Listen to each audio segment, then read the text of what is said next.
Good morning dear students. हम पढ़ रहे थे हरिवंश राय बच्चन जी की कविता आत्मपरिचय और जिनकी 12 पंक्तियां हमने पढ़ ली थी। अब आगे की पंक्तियों का अर्थ करते हैं। मैं यौवन का उन्माद लिए फिरता हूँ, मैं यौवन का उन्माद लिए फिरता हूँ, उन्मादों में अवसाद लिए फिरता हूँ, जो मुझको बाहर हंसा रुलाती भीतर मैं हाय किसी की याद लिए फिरता। कर यत्न मिटे सब सत्य किसी ने जाना, नादान वही है हाय जहाँ पर दाना। फिर मूड न क्या जग जो इस पर भी सीखे, मैं सीख रहा हूँ सीखा ज्ञान भुलाना। यौवन अर्थात जवानी, उन्माद अर्थात नशा या जोश, अवसाद दुख।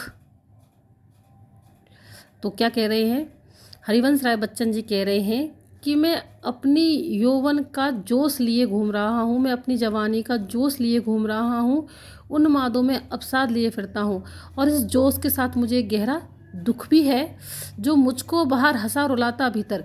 जो क्या है, देखने पर क्या लगता है जैसे मैं बाहर से तो हंस रहा हूँ, लेकिन ये अंदर ही अंदर मुझे रुलाता है। ये क्या है? मैं हाय किसी की याद लिए फिरता हूँ। और ये दुख किस बात का है कि जो मेरे प्रियजन है वो मुझसे बिछड़ गए हैं, और उनकी याद को लेकर मैं घूम रहा हूँ, और उनकी याद में ही मैं बाहर से हंसता हूँ, लेकिन अंदर ही अंदर रो। कर यत्न मिटे सब सत्य किसी ने जाना, नादान वही है हाय जहाँ पर दाना।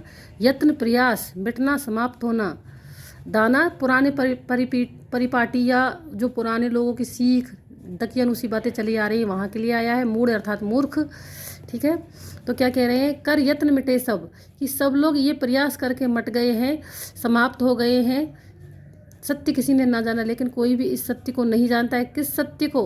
कि जो पुरानी परिपाटी हाय जहाँ पर दाना, जो पुरानी परंपराएं हैं, जो रीति रिवाज है, जो ढकोसले हैं वो चले आ रहे हैं ना, वो उनको समझने की कोशिश नहीं करते, उसको समझने की कोशिश में मिट गए हैं। और ऐसे लोग सचमुच में ही क्या कह रहे हैं कि वो मनुष्य जो पुरानी परिपाटी में दबे हुए संस्कारों में, रूढ़ियों में जकड़ा हुआ है, इसको जानने में ही वो समाप्त हो गया है, लेकिन वो इस सत्य को नहीं जानता, वही इंसान मूर्ख है। फिर मूढ़ न क्या जग जो इस पर भी सीखे, तो क्या वह मनुष्य मूर्ख नहीं है जो इस पर भी यही सीख रहा है? क्या पुरानी परंपराओं को जीना, अपनी दकियानुसी बातों को जीना। लेकिन मैं हूँ क्या? मैं सीख रहा हूँ सीखा ज्ञान बोला। मैं तो बल्कि इस सीखे हुए ज्ञान को, कैसे सीखे हुए ज्ञान को? पुरानी रूढ़ी परंपराओं को जकड़े हुए ताने वाने को तोड़ने की कोशिश में कर रहा हूँ, और ऐसा ही सीखे हुए ज्ञान को भुलाने की कोशिश कर रहा हूँ। इन 8 पंक्तियों में संदर्भ प्रसंग सेम रहेगा, विशेष में आप लिखेंगे। इसकी भाषा शैली सरल है। यहाँ पर सीख रहा हूँ सीखा ज्ञान भुलाना में अनुप्रास अलंकार है। कवि ने समय के साथ परिवर्तन की मांग की है। फिर आप बढ़ते हैं आगे की ओर। मैं और जग और कहाँ का नाता, मैं बना बना कितने जग रोज मिटाता। जग जिस पृथ्वी पर जोड़ा करता वैभव, मैं प्रतिपक्ष से उस पृथ्वी को ठुकराता। क्या कह रहे हैं? मैं और, यानी कि मैं और हूँ, और जग, और ये संसार और है, यानी कि मैं और संसार दोनों अलग अलग है। और कहाँ का नाता, जब हम दोनों अलग अलग हैं तो हमारे बीच में कैसा नाता? नाता अर्थात रिश्ता है। मैं बना बना कितने जग रोज मिटाता, मैं तो ऐसे संसार पता नहीं रोज ही कितने मिटाता हूँ।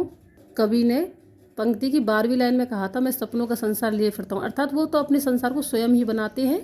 तो क्या कह रहे हैं? जग जिस पृथ्वी पर जोड़ा करता वैभव, ये जो संसार है जो अपनी सारी जिंदगी इस पृथ्वी पर वैभव अर्थात सुख समृद्धि जोड़ने में अपना जीवन बिता देता है, मैं प्रतिपग से उस पृथ्वी को ठुकराता।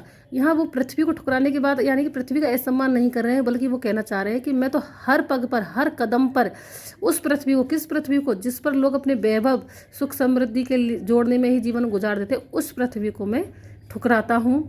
मैं निज रोदन में राग लिए फिरता हूँ। जो ये मेरी कविता है, इसमें जो मेरा रोदन यानी कि रोना है, उसमें भी एक राग है। राग किसका है? प्रेम का। शीतल वाणी में आग लिए फिरता हूँ। मेरी वाणी, इस कविता की वाणी देखने में शीतल है, लेकिन इसके अंदर भी एक आग जली हुई है। किसकी? प्रेम रूपी आग जली हुई है, जो अपने प्रियजन से अलग होने की वजह से जल रही है। हो जिस पर भूपों के प्रसाद नछावर। क्या कह रहे हैं कवि?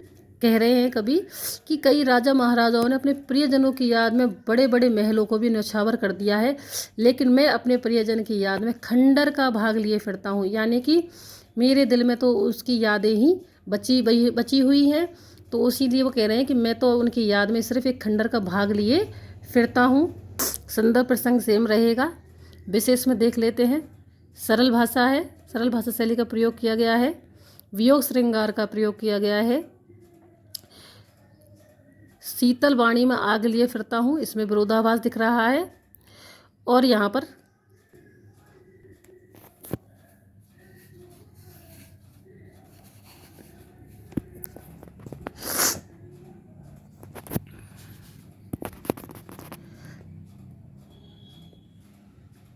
दीवाना।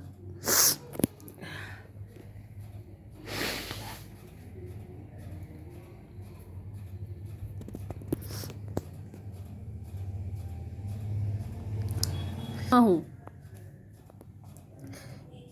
कभी कहते हैं कि मैं दीवानों के जैसी वेशभूषा लेकर घूम रहा हूँ।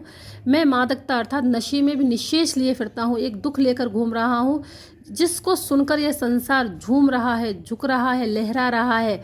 उस संदेश से भरी हुई कविता को मैं मस्ती में लेकर घूम रहा हूँ। अर्थात कवि कहना चाहते हैं कि मेरी इस कविता का तात्पर्य यही है कि अपने प्रियजन से बिछड़कर भी लोग सुख दुख में सामंजस्य बनाकर चलें, पुराने रीति रिवाजों रूढ़ियों को जो गलत है उनको भूलकर नए की ओर चलें।